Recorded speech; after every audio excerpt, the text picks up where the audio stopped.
नमस्कार दोस्तों। एक कहानी है सारस और सियार। मूलतः ये एक लोक कथा है। इसका पुनर्लेखन किया गया है और ये किताब एकलव्य प्रकाशन से प्रकाशित हुई है। तो आइए सुनते हैं कहानी सारस और सियार। सारस और सियार की मुलाकात कुछ कुछ दोस्ती में बदल गई थी। इतनी दोस्ती में कि इन दिनों दोनों एक दूसरे को अपना घर और ज़मीन जायदाद दिखाने में लगे थे। भले ही दोनों की दोस्ती बढ़ रही थी, पर दोनों के मिजाज में बहुत फ़र्क था। बहुत बहुत फ़र्क। सियार ने सारस को विशाल गुफा दिखाई। वह गुफा शेर की थी, लेकिन सियार ने अपनी बताई। ऐसी गुफा तो किसी शेर के पास भी न होगी, सारस ने आश्चर्य से कहा। हो सकता है, इतना कहकर सियार चुप हो गया। मगर उसने अपनी हेकड़ी जारी रखी। यह देखो झील, यह हमारा छोटा सा स्नान घर है। मेरा निजी है,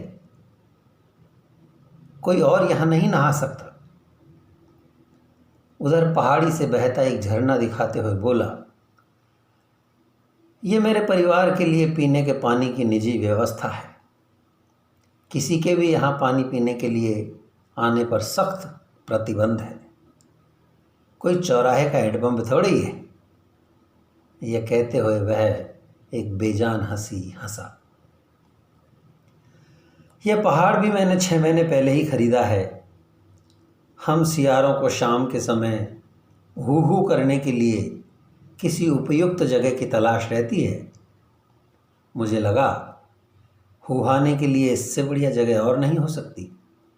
सो मैंने पिछले ही महीने वन एवं पर्यावरण मंत्री से कह सुनकर यह सौदा आखिरकार कर ही लिया।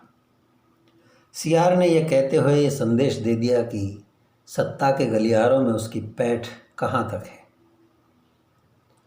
सारस को इस दोस्ती से घुटन महसूस होने लगी, मगर क्या करता, दोस्ती तो दोस्ती है। हो जाने के बाद निभानी पड़ती है। नहीं निभाने के लिए मन में कठोरता चाहिए।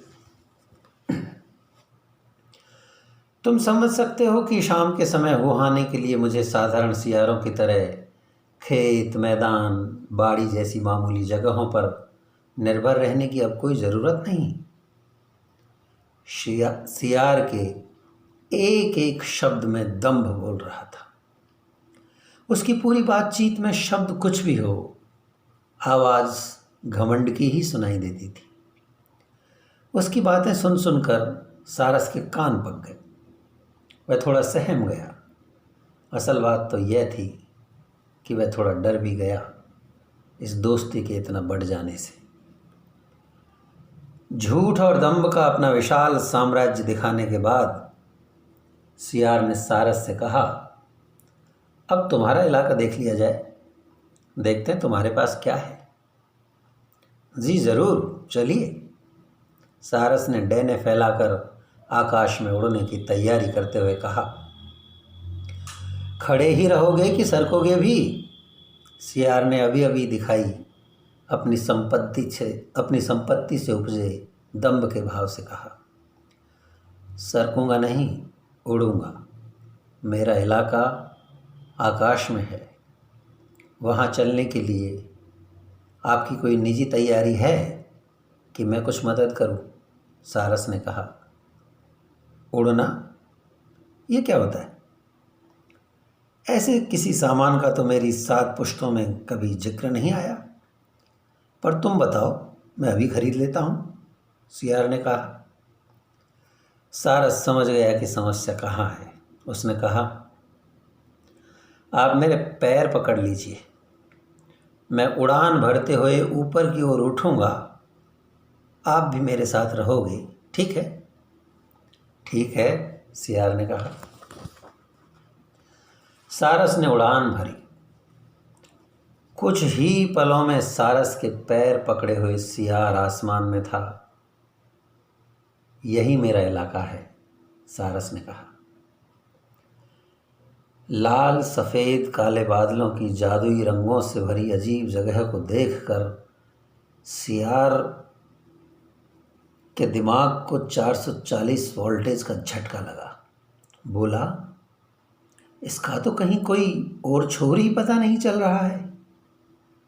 तुमने अपनी जगह की सीमा नहीं खींच रखी है क्या? नहीं, कोई सीमा नहीं है। सारा आकाश पक्षियों का है, तारों का है, बादलों का है, धरती और दूसरे ग्रहों का है, आकाश गंगा का है, सबका है। जिसमें जहाँ तक रहने आने जाने की कुव्वत होती है, रहता है, आता जाता है। बादलों, तारों, ग्रहों, आकाश गंगाओं को छोड़ो। तुम तो तुम्हारा हिस्सा किधर किधर है वो दिखाओ। सबका हिस्सा क्यों दिखाते हो?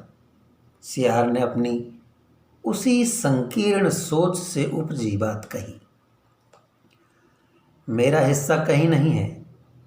यहाँ हिस्सों के लिए कोई जगह नहीं है। हिस्से हैं ही नहीं। यहाँ पूरा का पूरा सबका है। सारा सब उसे और कैसे समझाता? मतलब ये तुम्हारा नहीं है? सियार ने कहा। कहा ना सबका है। अब जैसे तुम आ गए हो तो तुम्हारा भी है। अच्छा, मेरा भी है। यहाँ आने भर से जगह अपनी हो जाती है। तो मैं अपनी जगह की तारबंदी कर लेता हूँ। कितनी देर और तुम्हारा यहाँ उड़ते रहने का इरादा है? सियार का लालच समंदर की लहरों की तरह ठाठे मारने लगा। फिक्र मत करो, जब तक तुम चाहो मैं यहीं हूँ, सारस ने कहा। फिर ठीक है।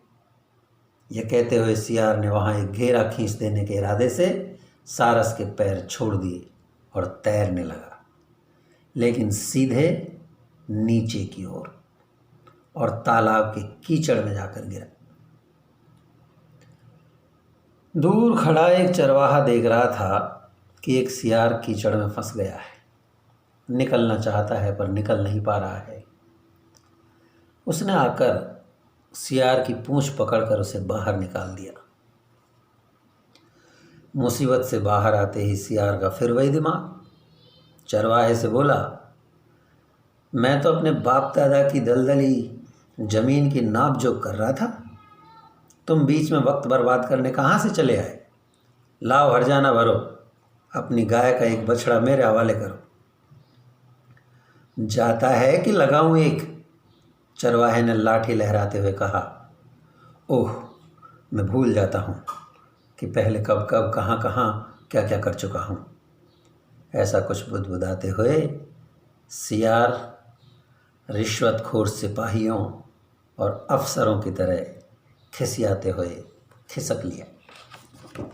धन्यवाद।